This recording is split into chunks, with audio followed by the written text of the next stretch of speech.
Hello guys, welcome back to my channel. कैसे हैं आप सब? आई होप आप सब हमेशा की तरह बहुत अच्छे होंगे।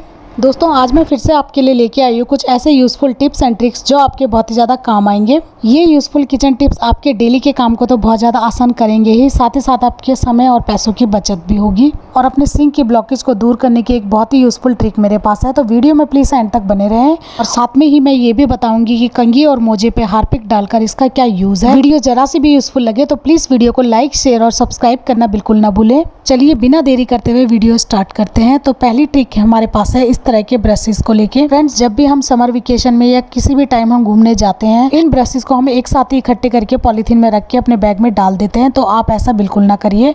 आप इनको एकदम हाइजीन तरीके से रख सकते हैं बिना जर्म्स और बैक्टीरिया एक दूसरे पे ट्रांसफर हुए, क्योंकि इन ब्रशेस को हम मुंह के अंदर यूज करते हैं। तो हमारे पास इस तरह का एक प्लास्टिक ग्लव्स होता है। अक्सर हम लोग हेयर डाई करते हैं या घर में कोई ना कोई तो ऐसा होता है कि जो कि हेयर कलर लगाता है, तो उसके साथ ये जो प्लास्टिक के ग्लव्स होते हैं ये फ्री में आते हैं। इनको हम वॉश करके रख देते हैं ताकि ये किसी न किसी काम आ जाए। तो इस तरीके से इनका हम यूज़ कर सकते हैं। और जितनी बार हम हेयर कलर लेते हैं उतनी बार ग्लव्स हमारे फ्री में आते हैं। तो इनको फेंकने की बजाय आप इस तरह से रख सकते हैं और इस तरह से इनका यूज़ भी कर सकते हैं। इससे क्या होगा कि जर्म्स और बैक्टीरिया हमारे एक दूसरे के ब्रश के ऊपर नहीं ट्रांसफ़र होंगे और हमारे जो ब्रश हैं वो एकदम सेफ़ तरीके से पैक हो जाएंगे। और इस तरह से इनको रोल करने के बाद हम रबड़ बैंड से इनको टाई भी कर सकते हैं। और अब इन ब्रशेस को हम अपने बैग में कहीं भी रख लें, ये बिल्कुल सेफ़ और जर्म्स फ्री रहेंगे। आई होप आपको ये ट्रिक ज़रूर पसंद आई होगी। टिप पसंद आई हो तो प्लीज़ एक लाइक ज़रूर करें। चलिए बढ़ते हैं अपनी अगली टिप की तरफ। तो अगली टिप भी हमारी इन ब्रशेस को लेकर ही है। फ्रेंड्स, ऐसा होता है कि बहुत बार हमारे कुछ ब्रशेस सेम कलर के आ जाते हैं और हमें कन्फ्यूज़न होता है कि कौन सा ब्रश हमारा है, क्योंकि दोनों ही ब्रश सेम होते हैं और इन्हें पहचानने में बहुत ज़्यादा दिक्कत होती है। तो उसके लिए आप क्या कर सकते हैं कि एक ब्रश में इस तरह से रबड़ बैंड लगा सकते हैं ताकि आपको ईजिली वो पता लग जाए कि वो हमारा ही ब्रश है, किसी और का नहीं है। या फिर आप एक काम ये भी कर सकते हैं कि कोई भी टेप आपके पास होती है तो थोड़ी सी टेप आप उस ब्रश के ऊपर लगा सकते हैं। तो ये टेप का काफ़ी सारे कलर में आती है, रेड कलर, ब्लू कलर। तो मेरे पास तो अभी फ़िलहाल ब्लैक कलर की ही टेप अवेलेबल है, तो मैं इसी को ब्रश के ऊपर लगाकर दिखा रही हूँ। तो ये देखिए, इस तरह से टेप लगाने से आप इजीली अपने ब्रश को पहचान सकते हैं। तो आप कोई भी ब्लू कलर या रेड कलर की टेप लगा सकते हैं। या फिर आप एक काम ये भी कर सकते हैं कि इनके ऊपर आप नेल पॉलिश लगा सकते हैं। तो नेल पॉलिश आपको ब्रश के नीचे की तरफ को लगानी है, जहाँ से हम ब्रश को इस तरह से पकड़ते हैं।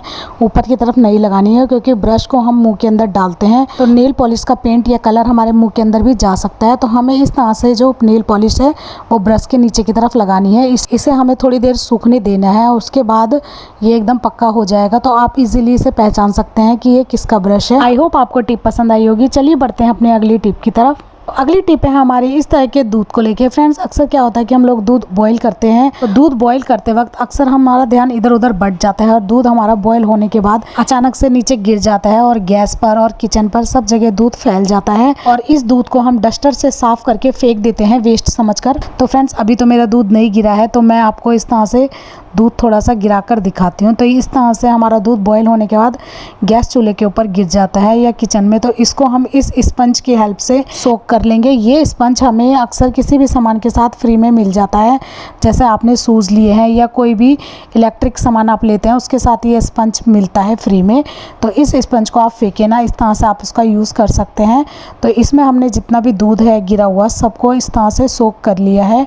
और अब हम इस दूध का एक बहुत ही अच्छा यूज़ करेंगे। तो इस तरह से निचोड़कर हमने सारा बिखरा हुआ दूध एक कटोरी में इकट्ठा कर लिया है। तो इस तरह से सारे ही दूध को हमने इस स्पंज में सोक करने के बाद कटोरी में निचोड़कर एक ही जगह इकट्ठा कर लिया है। अब इस दूध का यूज़ हम पीने में या चाय में तो नहीं कर सकते, लेकिन हम इसका यूज़ पौधों में डालने के लिए कर सकते हैं, क्योंकि पौधों में ये बहुत ही अच्छी खाद का काम करते हैं। क्योंकि फ्रेंड्स, हम सभी जानते हैं कि दूध में कितने न्यूट्रिशन पाए जाते हैं जो हमारी हेल्थ के लिए फ़ायदेमंद होते हैं। तो इस तरह से वेस्ट हुए दूध का भी हम अच्छे से यूज़ कर सकते हैं और पौधों में ये बहुत ही अच्छे न्यूट्रिशन का काम करते हैं। पौधे भी हमारे अच्छे ग्रो होंगे। इससे हमारी खाद में वेस्ट हुए पैसों की भी बचत होगी। आई होप आपको ट्रिक पसंद आई होगी।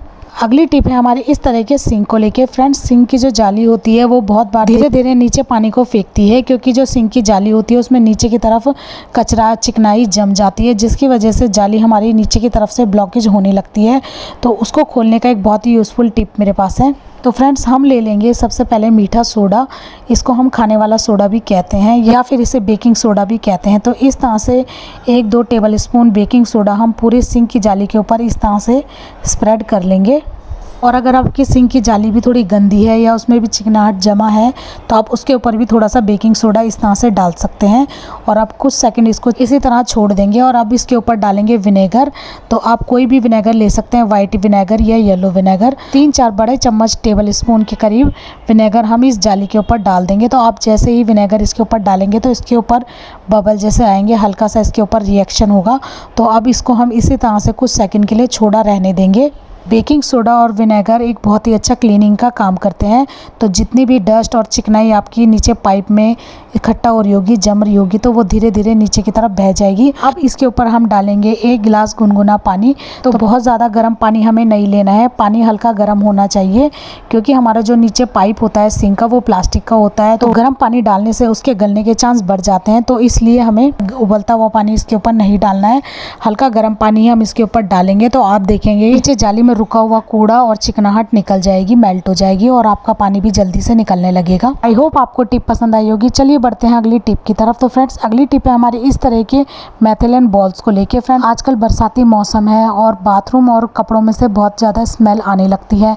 तो इन मेथिलीन बॉल्स का यूज़ करके हम बहुत ही आसानी से उस गंदी स्मेल को हटा सकते हैं, क्योंकि ये बॉल्स एक कीटनाशक का काम करती है और इनमें हल्की फिनाइल की स्मेल भी आती है। तो इन बॉल्स का यूज़ हम अपने गद्दे, कंबल उनके अंदर तो डालते ही हैं, गर्म कपड़ों के अंदर तो हम इनको रखते ही हैं, साथ ही साथ और भी इनके बहुत सारे यूज़ हैं। तो चलिए मैं आपको बताती हूँ कि इन बॉल को हम इस तरह से यूज़ कर सकते हैं बरसाती मौसम में। तो इन बॉल्स को हम इस पैकेट के अंदर इस तरह से सबसे पहले स्टेपलर से सील कर देंगे।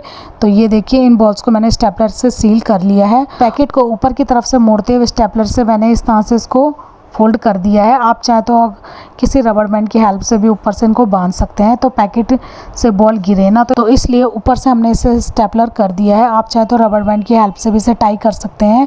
अब ऊपर की तरफ हम नाइफ से एक छोटा सा होल कर देंगे और इस होल के बीच में हम डालेंगे एक डोरी। तो कोई भी मजबूत डोरी आपको डालनी है जो जल्दी से टूटे ना। तो इस पैकेट के ऊपर हमने इस तरह से एक डोरी को बांध लिया है और ये देखिए इस तरह से हमने इसको बांधना है ताकि हम इसको कहीं पर भी आसानी से टांग सके। तो एक टी पैक की तरह ये बन गया है।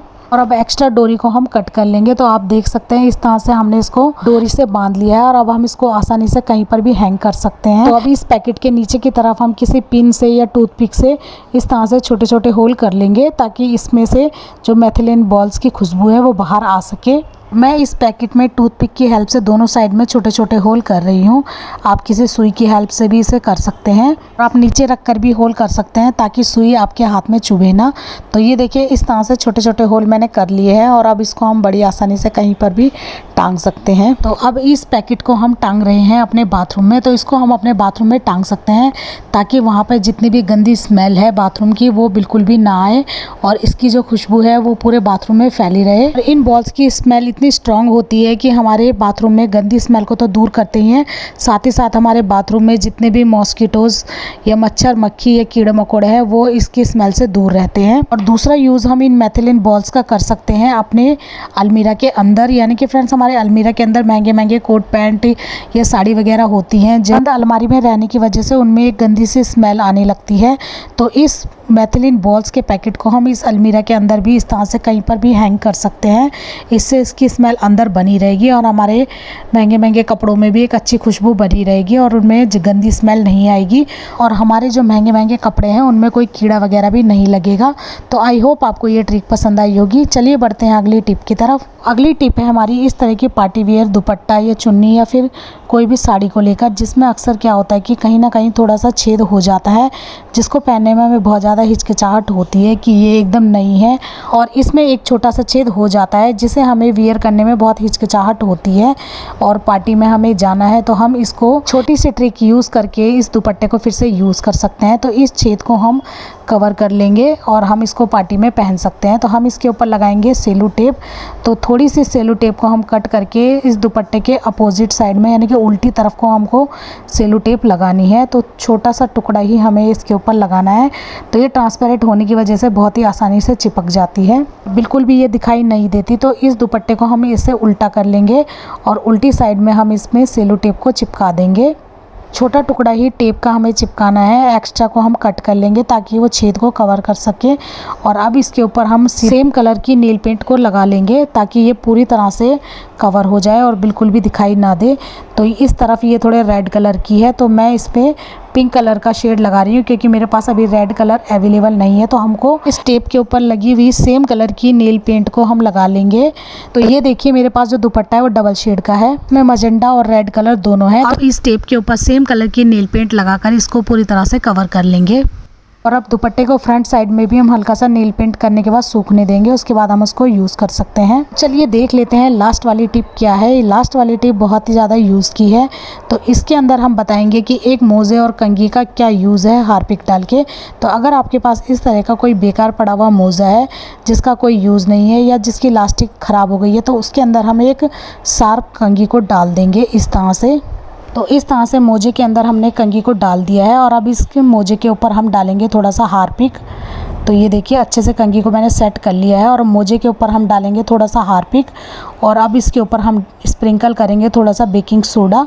फ्रेंड्स ये जो हार्पिक और बेकिंग सोडा है इसका दोनों को मिलकर एक रिएक्शन होता है और ये दोनों ही क्लीनिंग का काम बहुत अच्छे से करते हैं। तो इसको यूज़ करेंगे हम क्लीनिंग में। तो इनका यूज़ हम करेंगे अपने टाइल्स के ये जो साइड के बॉर्डर होते हैं इस तरफ जहाँ पे चिकनाहट और गंदगी बहुत ज़्यादा जम जाती है और बहुत आसानी से वो नहीं निकलती। इतना भी साबुन से और स्क्रब से हम इसे रगड़ लें लेकिन ये चिकनाहट नहीं निकलती। तो इस शार्प कंघी से हम इस तरह के कॉर्नर पर रब करेंगे अपने कंघी और मोजे को। तो ये देखिए इस तरह से रगड़ने से जो इसकी साइड की काली चिकनाहट है वो एकदम झटपट ही निकल जाएगी। आप देख सकते हैं कि कितनी चिकनाहट मैंने इस मोजे में निकाल ली है, क्योंकि जुराब के अंदर एक शार्प कंघी है। तो उस कंघी से हम इस तरह से रगड़ेंगे तो आप देखेंगे कि सारी जितनी भी काली चिकनाहट है वो पल में निकल जाएगी। आप देख सकते हैं रिजल्ट आपके सामने है। तो आप देख सकते हैं टाइल्स के साइड की जो किनारी है जहाँ से हमने रब किया है मोजे को, उस साइड में काली चिकनाहट एकदम रिमूव हो गई है और जिस साइड में हमने नहीं रब किया है वहाँ पर अभी भी काली मोटी चिकनाहट की लाइन अभी भी है। तो उस लाइन के ऊपर भी हम इस मेथड को फॉलो करेंगे और पूरी टाइल्स को एकदम ही चमका देंगे। फिर इस मोजे को एक बार साफ पानी से वॉश करके निचोड़कर फिर से टाइल्स के ऊपर रगड़कर साफ कर देंगे। तो ये हमारी एकदम चमक उठेगी। आई होप आपको ये ट्रिक भी जरूर पसंद आई होगी। ये टिप्स एंड ट्रिक्स आपको कैसे लगे मुझे कमेंट बॉक्स में जरूर बताएं। वीडियो जरा से भी यूजफुल लगे तो प्लीज लाइक शेयर और सब्सक्राइब करें। मिलते हैं एक ऐसी यूजफुल वीडियो के साथ, तब तक के लिए बाय बाय एंड हर हर महादेव।